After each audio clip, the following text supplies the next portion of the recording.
जय हिंद साथियों, आज बात करेंगे 9 अंतर्राष्ट्रीय संगठन जिनका हेडक्वार्टर जिनेवा स्विट्जरलैंड में है।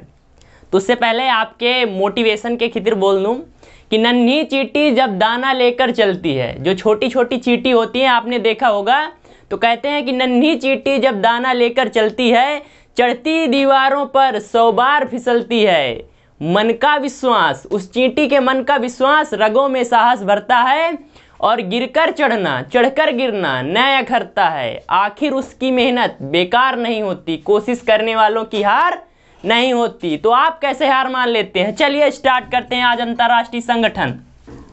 सबसे पहले मोस्ट इंपॉर्टेंट ILO क्या हो जाती है full form? International labour organisation, जिसे अंतर्राष्ट्रीय श्रम संगठन कहा जाता है। तो क्या होती है फुल फॉर्म? अंतर्राष्ट्रीय श्रम संगठन। श्रम संगठन अगर आपको इंग्लिश में लिखना है तो इंटरनेशनल लेबर ऑर्गेनाइजेशन होती है। साथ ही ये किससे रिलेटेड होगी? तो श्रमिक जो मजदूर होते हैं उनके लिए है। जो 8 घंटा का रूल बना था वही इसी संगठन का, आपने सुना होगा कि जो मजदूर होते हैं उनको 8 घंटा की ड्यूटी मिलती है।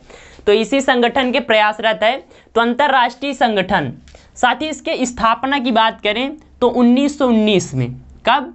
1919 आपको पता होगा 13 अप्रैल 1919 को भारत में जलियांवाला बाग हत्याकांड हुआ था। तो साथ ही उसी वर्ष 1919 को कब इसका साथी गठन होता है, यानी फाउंडेशन कब होता है? 1919 में। और साथ ही इसका हेडक्वार्टर कहाँ है? तो इसका हेडक्वार्टर जिनेवा में है। मैं आपको 9 ऐसे संगठन बताऊंगा जो मोस्ट इंपॉर्टेंट हैं और एग्जाम में पूछे जाते हैं और आपको वो आने ज़रूरी हैं। 2 नंबर साथी। अगला आ जाता है साथी अपना WHO, वर्ल्ड हेल्थ ऑर्गेनाइजेशन। क्या चीज़? विश्व स्वास्थ्य संगठन, जो विश्व में स्वास्थ्य के प्रति जागरूकता, लोगों को जो नई नई बीमारियां लॉन्च होती हैं, जैसे कि आपका कोरोना, कोविड-19, तो ये नामकरण किसने दिया? WHO की टीम है।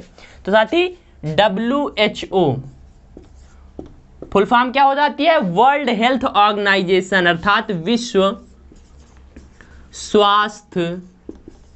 स्वास्थ्य संगठन। क्या हो जाती है मेरे भाई? विश्व स्वास्थ्य संगठन। ये कब बना? तो ये बना था साथी 7 अप्रैल 1948 को। कब बना साथी? फाउंडेशन कब होती है? 7 अप्रैल 1948 को। इसीलिए 7 अप्रैल को विश्व स्वास्थ्य दिवस मनाया जाता है। इसका भी हेडक्वार्टर कहाँ है साथी? इसका मुख्यालय कहाँ है? तो मेरे बच्चा, मेरे शेरों, इसका हेडक्वार्टर हो जाता है जिनेवा में। तो लिख लिया होगा आपने, अंतर्राष्ट्रीय श्रम संगठन 1919, हेडक्वार्टर जिनेवा स्विट्जरलैंड। और WHO विश्व स्वास्थ्य संगठन, इसका 7 अप्रैल 1948, headquarter Geneva Switzerland. Most important class है साथी। और ये संगठन का हेडक्वार्टर और स्थापना पूछेगा, हर एग्जाम में पूछेगा। अगला आ जाता है साथी WTO। अगला कौन आ जाता है? WTO, world trade organisation. क्या चीज? विश्व व्यापार संगठन। तो लिखिए फुल फॉर्म क्या? वर्ल्ड ट्रेड ऑर्गेनाइजेशन, यानी विश्व व्यापार संगठन। वर्ल्ड ट्रेड ऑर्गेनाइजेशन, जिसकी हिंदी में होती है विश्व व्यापार संगठन। ये कब बना? तो साथी 1995 में, 1995 में बना। और इसका भी हेडक्वार्टर कहाँ है? तो मेरे बाबू, इसका हेडक्वार्टर भी जिनेवा स्विट्जरलैंड में हो जाता है। कहाँ हो जाता है? जिनेवा स्विट्जरलैंड में। नेक्स्ट अगला कौन सा हो जाता है साथी? तो ये हो जाता है WMO, वर्ल्ड मीटीरोलॉजिकल ऑर्गेनाइजेशन, विश्व मौसम संगठन, जो मौसम के बारे में जानकारी पूरे विश्व भर को देता है। कौन हो जाता है? विश्व मौसम संस्थान या संगठन। मौसम संगठन ये कब बना साथी? तो मेरे बाबू ये बनता है 1950 में। कब फाउंडेशन होती है इसकी? तो मेरे शेरों, इसकी स्थापना 1950 में। इसका हेडक्वार्टर कहाँ है? तो इसका भी हेडक्वार्टर जिनेवा स्विट्जरलैंड। तो वर्ल्ड ट्रेड ऑर्गेनाइजेशन, विश्व व्यापार संगठन 1945, हेडक्वार्टर जिनेवा स्विट्जरलैंड। WMO, विश्व मौसम संगठन, इसका भी हेडक्वार्टर हो जाता है अपने जिनेवा स्विट्जरलैंड में। नेक्स्ट आ जाता है साथी WIPO, world intellectual property organisation. तो साथी अगर क्लास आपको अच्छी लग रही हो तो प्लीज़ लाइक करिए, अपने परिवार एग्जाम इंडिया वार पर पहली बार आए हैं तो सब्सक्राइब कर इसका सदस्य बने, अपना प्यार दें। अगला कौन सा आ जाता है साथी WIPO,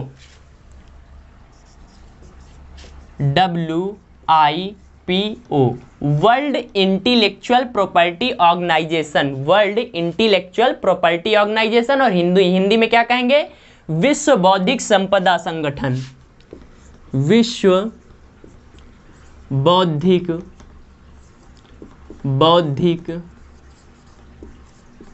संपदा संगठन।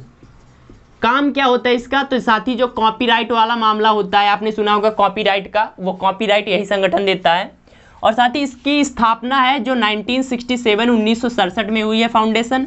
कब ये बना था, तो ये 1967 में बना था। और इसका भी हेडक्वार्टर कहाँ हो जाता है, तो मेरे शेरों इसका भी हेडक्वार्टर जिनेवा स्विट्जरलैंड में, हेडक्वार्टर जिनेवा स्विट्जरलैंड। अगला आ जाता है साथी अपना UNHRC। सबसे पहले G15 UNHRC को बाद में कर लेंगे। साथ ही G15 ये एक संगठन है 15 देशों का जिसे G15 बोला जाता है। तो पूछेगा G15 का हेडक्वार्टर कहाँ है, तो आप क्या बताएंगे, सर जी इसका हेडक्वार्टर भी जिनेवा स्विट्जरलैंड में हो जाता है। और ये गठन कब हुआ है साथी, तो 1986 को गठन, और हेडक्वार्टर कहाँ, तो मेरे बच्चा इसका भी हेडक्वार्टर जिनेवा में। मैं आपको 9 ऐसे संगठन बता रहा हूं जो मोस्ट इंपॉर्टेंट है और सभी का हेडक्वार्टर जिनेवा स्विट्जरलैंड में हो जाता है। अगला साथी, अगला आ जाता है UNHRC, United nation high human rights commission. क्या हो जाती है साथी, यूनाइटेड नेशंस ह्यूमन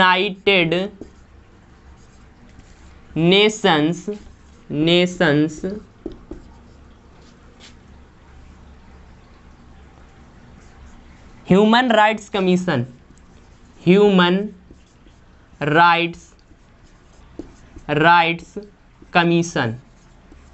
कमीशन।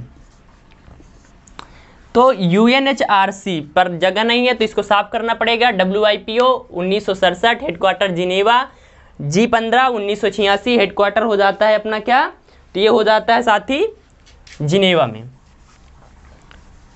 संयुक्त राष्ट्र मानवाधिकार परिषद, हिंदी में क्या होता है UNHRC का, संयुक्त राष्ट्र मानवाधिकार परिषद।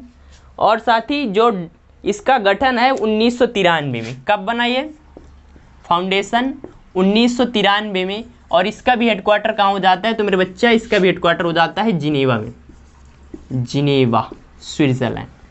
तो UNHRC का 1993 हेडक्वार्टर जिनेवा स्विट्जरलैंड में हो जाता है। साथ ही एक संस्था आ जाती है अनकैड, कौन सी, अनकैड, ये। तो साथ ही इसका भी हेडक्वार्टर पूछेगा, अनकैड का हेडक्वार्टर कहाँ है, तो जिनेवा में। और 1964 में कब बना है, 1964 में। हेडक्वार्टर कहाँ हो जाता है, तो मेरे साथी मेरे शेरों इसका हेडक्वार्टर जिनेवा में हो जाता है। कहाँ हो जाता है बच्चा, जिनेवा में। तो अनकैड 1964 headquarter Geneva, UNHRC United Nations human rights commission 1993 headquarter Geneva में। और एक बचता है साथ ही संयुक्त राष्ट्र ये है United Nations human rights commission होता है कि जैसे कि मानवों पर बहुत ज़्यादा दुर्व्यवहार किया जाए, अत्याचार किया जाए, तो यहाँ पर जो रिट जारी करता है, मानवाधिकार के बारे में ये बातें करता है, लोगों को समझाता है, तो उससे रिलेटेड है। अब बात करेंगे साथ ही शरणार्थी वाला।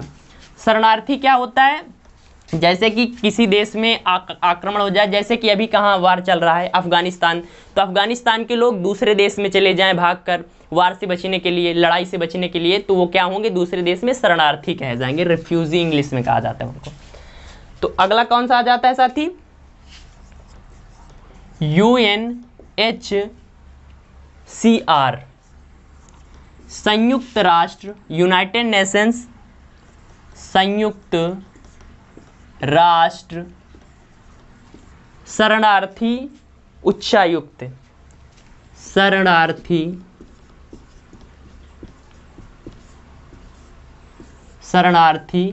उच्चायुक्त। United Nations high commission for refugee, English में क्या कहेंगे, United Nations high commission for refugee. और इसका साथी जो हेडक्वार्टर है वो अपना जिनेवा स्विट्जरलैंड हो जाता है। साथ ही ये 1951 में बना था। कब फाउंडेशन होती है, कब गठन होता है, तो 1951 में। और साथ ही हेडक्वार्टर कहाँ हो जाता है, तो इसका भी हेडक्वार्टर जिनेवा स्विट्जरलैंड में हो जाता है। तो ये मोस्ट इंपॉर्टेंट 9 अंतर्राष्ट्रीय संगठन थे जिनको मैंने आपको कराया। इनका हेडक्वार्टर स्थापना प्लीज़ याद कर लीजिए, क्योंकि एक एग्ज़ाम एक नंबर ज़िंदगी बदल देता है। तो क्लास आपको कैसी लगी कमेंट करिए। अपने परिवार एग्जाम इंडिया वार पर पहली बार आए तो प्लीज़ सब्सक्राइब कर लीजिए, लाइक करिए, शेयर करिए। मिलते हैं अगली क्लास में। जय हिंद, जय भारत।